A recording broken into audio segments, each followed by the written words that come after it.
안에 유전자는 DNA거나 RNA거나. 그리고 껍질. 이 껍질은 뭐에 쓰냐면 자기가 감염되려고 침투하려고 하는 바이러스하고 같이 붙는데 쓰죠. 그래서 껍질이 일단 붙으면 이렇게 껍질이 갖다 이제 붙으면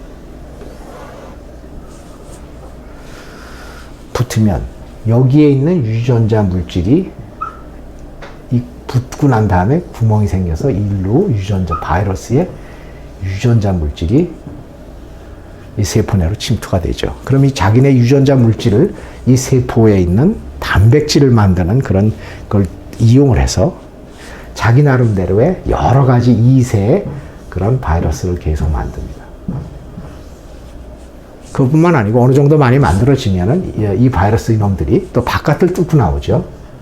뚫고 나와서 주위에 있는 건강한 또 세포를 똑같은 과정으로 침투를 해서 또 감염이 또 되는 거죠. 그래서 이거를 막지 못하면 그 주위에 있는 모든 세포들이 다 바이러스에 감염이 되는 거죠. 그런데 이거를 막는 놀라운 하나님께서 주신 이 바이러스로부터 이 공격으로부터 우리 몸을 보호하는 놀라운 과정이 또한 바로 에이팝토시스입니다. 자, 이게 감염이 일단 되면은 똑같은 방법으로 무슨 현상이 생기냐면은 두 가지가 똑같이 아까 얘기한 대로 암을 예방하는 것과 똑같은 기전이 일어납니다. 다시 말해서 바이러스가 일단 감염이 되면은 여기에 있는 MHC라는 염색체 6번째에서 만드는 이 MHC의 양이 줄어들고 NK셀을 여기 NK셀이라고 말씀드렸죠. NK셀을 활성화시키는 단백질이 표면에 많아지고요. 그러면 이 NK셀을 통해서 자살을 하는 기전이 일어나고 그 다음에 이 바이러스가 만일 이렇게 생기면 침투가 돼서 이제 증식이 시작이 되면은 염색체 17번째에 있는 아까 말한 대로 P53가 만들어져서 또 미토콘드리아 그걸 통해서 물론 이거보다 사실은 더 복잡합니다. 근데 쭉 큰 과정을 통해서 이 세포가 자살을 하게 됩니다. 그러면 무슨 문제가 일어나느냐? 자살을 하는 게 냉정한 것 같지만 세포도 죽지만 그 안에 있는 바이러스도 같이 죽는다는 거죠. 그러므로 해서 이렇게 옆에 자살을 하면 이렇게 옆을 뚫고 있는 바이러스가 증식을 못하게 돼서 옆에 있는 건강한 세포가 살 수 있게 된다는 거죠. 다시 말해서 건강한 세포를 위해서 바이러스에 감염된 세포들이 스스로 안고 자살을 해서 보호를 해준다는 거죠.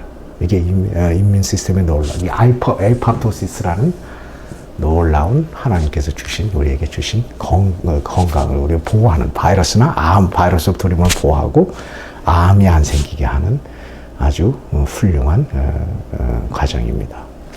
자, 또 이런 과정을 또 한 가지, 오늘은 또 한 가지, 하나님의 제가 유튜브를 하는 목적이 항상 하나님의 창조의 아름다움을 같이 서로 공유하고 즐기는 게 목적이니까.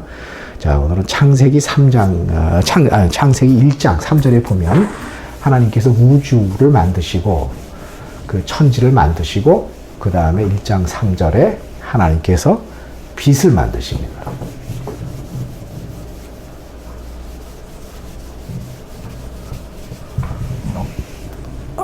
창세기 1장 3절에 빛을 만드십니다. Let there be light.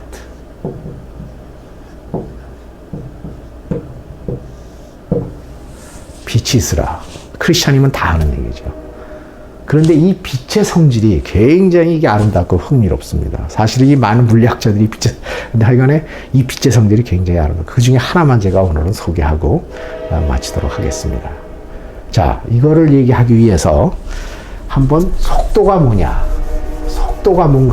하는 걸 한번 저번에도 속도에 대해서 잠깐 얘기를 했지만 속도가 뭐인가를 한번 얘기를 한번 해보죠. 자, 어떤 사람이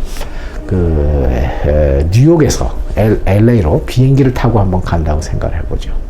비행기가 어느 정도 속도가 돼서 하면은 대개 비행기의 속도가 대개는 여객기 속도가 대개는 500마일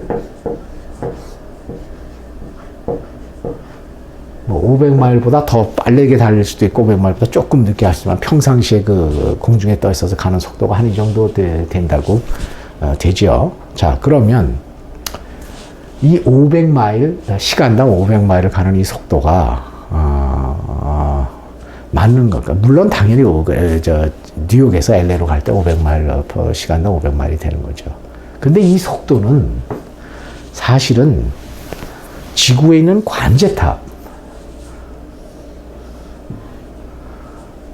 관제탑이 이렇게 있다고 생각을 해보죠. 관제탑.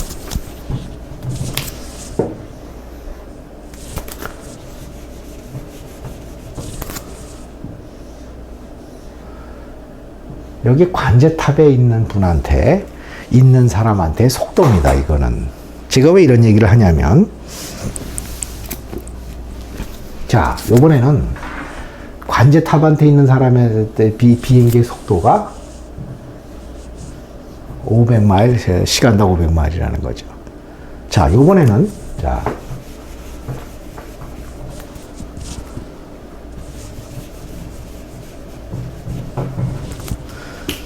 이 비행기가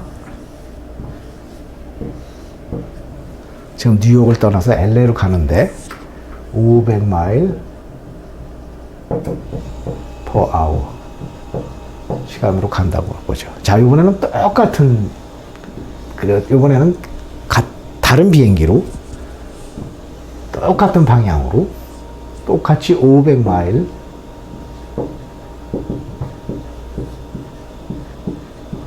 아워로 같은 방향으로 가면 이 A라는 비행기가 B라는 비행기에 비해서 속도가 얼마가 될까요?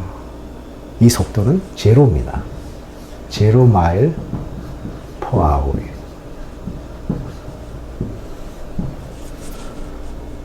아니, 비행기가 움직이는데 어떻게 제로 마일이라고 얘기를 하느냐?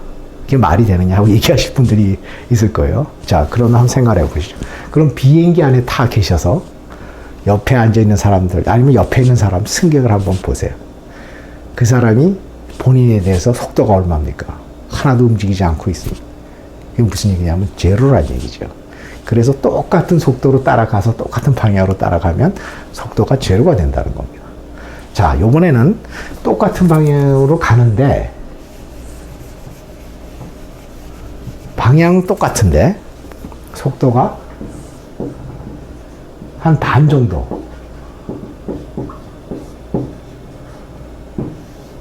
정도, 속도로 똑같은 방향으로 따라가면 이 A라는 비행기가 B라는 똑같이 따라가는 비행기의 속도가 얼마가 될까요? 대개 논리적으로 한 반 정도 되니까 속도가 한 250마일, 시간당 250마일 정도 될 거다 하는 게 논리적이죠. 자, 그러면 이런 질문이 생길 수가 있습니다. 그러면 이 비행기 속도가 도대체 얼마라는 얘기인가요? 500마일, 시간당 500마일인가요? 아니면 시간당 제로라는 건가요? 아니면 시간당 250마일에 가깝다는 거예요? 그럼 어느 속도가 맞냐는 겁니다. 근데 사실은 이 비행기의 속도는 세 개가 다 맞습니다. 왜 그러냐? 속도라는 거는 그래서 누구를 관점으로 속도를 재느냐에 따라 달려있다는 거죠. 관제탑에 감 있는 사람한테 이 LA로 가는, 뉴욕에서 LA로 가는 비행기의 속도를 재면 500마일이 되는 거고요. 똑같은 방향으로 똑같은 속도로 쫓아가는 비행기에 그 사람한테 재면 제로 마일이 되는 거고, 반 정도 속도로 따라가면 되게 반 정도 속도로, 한 200 반 정도 속도로 된다는 그런 얘기가 되는 거죠. 자, 그런데 놀랍게도 이 빛의 속도, 이 빛의 속도가 엄청나게 빠르죠. 이 빛의 태초에 하나님께서 빛이 있으라 하는 이 빛의 속도는 이렇게 누구의 재고 안 재고에 영향을 받지를 않습니다. 다시 말해서 관제탑에 있는 빛이 그렇게 달리면서 관제탑에 있는 사람한테 재나, 똑같이 빛의 속도로 쫓아가면서 재나, 빛의 반 정도로 쫓아가면서 빛의 속도를 재나, 빛의 속도는 불변이라는 겁니다. 이게 사실은 상대론의 가정이죠. 근데 이거는 여러 가지 사실로 증명이 된 겁니다. 그래서 빛의 속도는 불변이다 하는 거죠. 빛의 속도는 constant라는 거. 다시 말해서 상대론인데 그 가정은 절대적이라는 겁니다. 뭐냐? 빛의 속도는 불변이라는 거예요. 관측자에 상관이 없다는 거죠. 자, 그러면 제가 왜 이 얘기를 왜 꺼내느냐. 그래서 어쨌단 말이냐. 빛의 속도가 뭐 불균이 아까 비행기 속도는 누구에 대해서 재는 거에 따라서 달라지지만 빛의 속도는 그거에 상관없이 항상 불변이다 하는 게 뭐가 그렇게 중요하느냐. 자, 이게 여기 한 가지 흥미로운 사실이 생깁니다. 아까 속도가 절대적이 아니듯이 이 문제 때문에